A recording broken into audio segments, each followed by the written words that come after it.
Hi there, everybody. It's Dan Cerrucci again, and I'm hearing a lot of people talk about how it should be easier to vote, making it easier to vote now.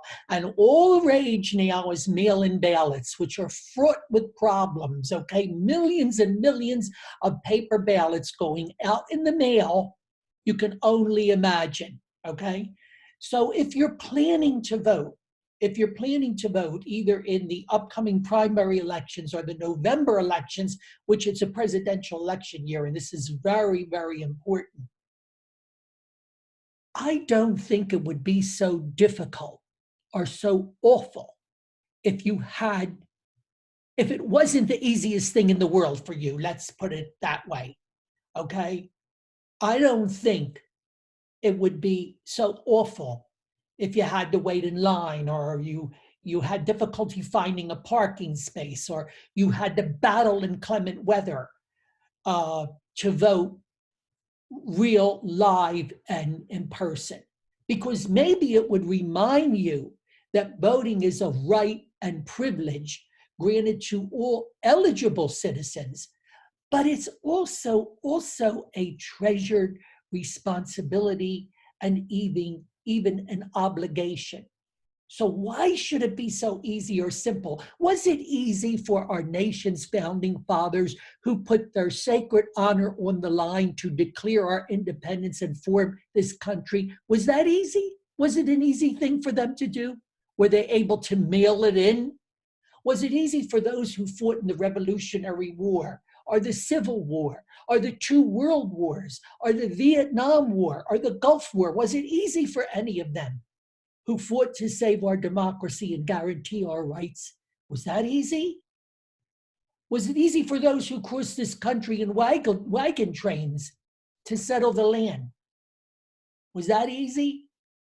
I went out and saw where the Oregon Trail was. And you want to know something? The ruts are still in the ground from the wagon trains of the Oregon Trail. They're still there. Was it easy for those who risked it all to come to this country legally, and assimilate and learn the language and make a new life?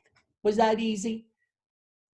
Was it easy for the people who went into the mines, or built the skyscrapers, or discovered the cure for diseases, or farmed the fields, or went into space, or discovered inventions, or made products that changed our way of life and made us the envy of the world?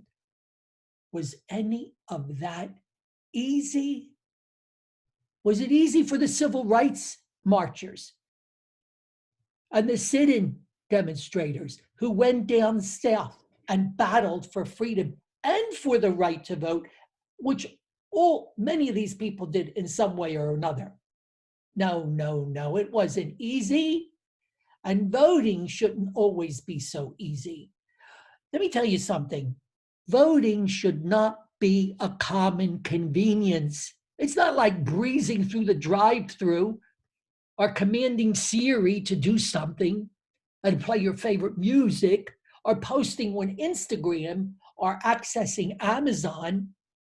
And it shouldn't be like any of that, because that's not what voting's all about. You should have to think about voting, and you should have to do something demonstrative to vote. Now, of course, if you can't make it, or if you're older, or you're infirm, and you can't make it out to vote, that's another situation entirely. That's why we have absentee ballots. But voting involves a conscious decision and the public participatory manifestation of that decision. When voting becomes a common convenience, and this is the way we seem to be headed, when it becomes a common convenience, like brushing your teeth or popping a couple of slices into the toaster, then we're headed in the wrong direction, and we're losing the very meaning of the act. Think about what I'm saying, folks. Voting is serious. Voting is consequential. Going to vote should be, well, it should be like entering a civil cathedral and professing your commitment to responsible citizenship. Voting is that sacred and that important. You know, when I was a kid, I grew up in politics. And I used to go to the polls with my father. He used to work the polling places for the Democratic Party, if you can believe that. I grew up as a Democrat. But what difference does it make what party it was? He was an active, involved citizen. And to my dad, election day was sacrosanct. In my family, it was like a holy day of obligation, except that instead of going to church, you went to the polls and voted. It was sacred, a quiet day that allowed people to speak through their actions, through their vote. There were no campaign commercials on the airwaves on election day, if you could believe that. None. Campaigns ceased when election day began. Campaigning ended when the polls opened that morning. Candidates, if they appeared at all, appeared to vote and maybe showed up at one or two polling places or phoned in to see how things were going. This is the people's day, my father used to say. It belongs to them. Oh yes, tensions could be high on election day, but polling places remain places of honor. Campaigning or politicking anywhere near a polling place was strictly forbidden. Poll workers and party workers at the polls, and my father was one of these people, remained civil, regardless of their parties. They respected one another. If a disagreement, dispute, or disturbance arose, it was usually resolved quickly and quietly. And you know, at the end of the day, the tedium finally subsided. The polling machines were opened, the tallies were revealed, and at least for that district anyway, the mystery was over. One side celebrated, the other sulked. They shaked hands, it was over, and they went their separate ways. That's the way I remember it, and that's the way it should be. But now, people want voting to become a mere convenience, a sort of throwaway thing.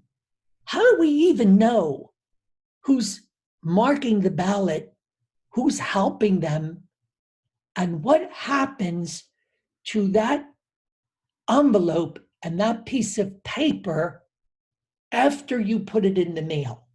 And what happens when it's received after it's received? And how sometimes there's one state now where they want to allow the counting of mail-in ballots up to a week after the actual election day. I kid you not. I think it's in Illinois. Up to 1 week after the actual election day. Imagine this, 4, 5, 6 days could go by after election day, and we still don't know because there are paper ballots somewhere that somebody's counting, okay?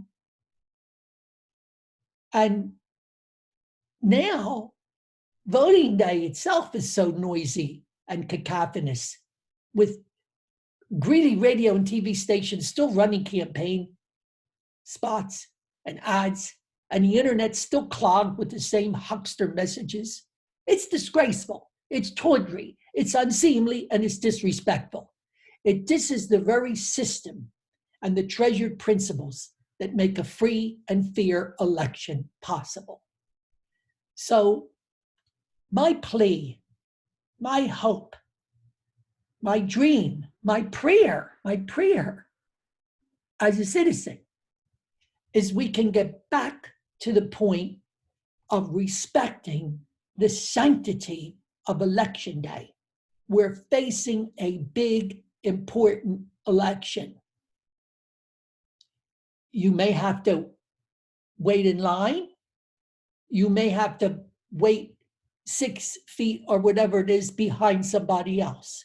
It may not be the easiest thing in the world. I see people waiting in long lines at the grocery store, at Home Depot, at Target, but they can't wait to vote when they go out to vote.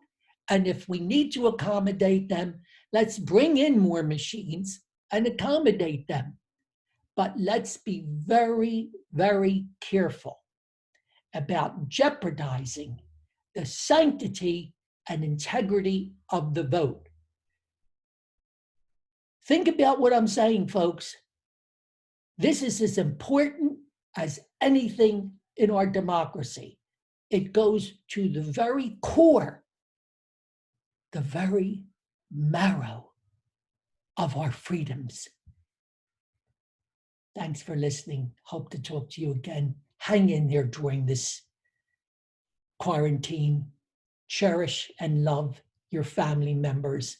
Hug everybody and start to get out and get around and make this country work again. Because, well, when you come right down to it, the business of America is business. And we all need to get back to business as soon as possible. Thanks, everybody. Bye.